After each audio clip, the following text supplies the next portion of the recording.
এক বড় মাঠে একটা কাক থাকতো।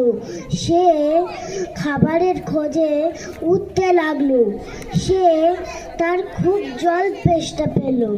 সে তারপরে একটা কলের কাছে থামলো।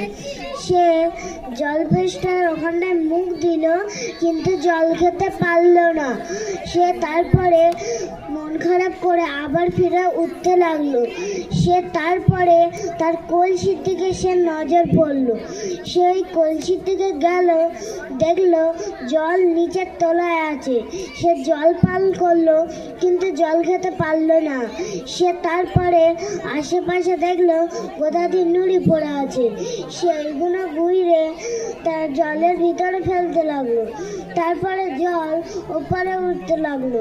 তারপরে সেই কাকটা জল খেতে পারলো।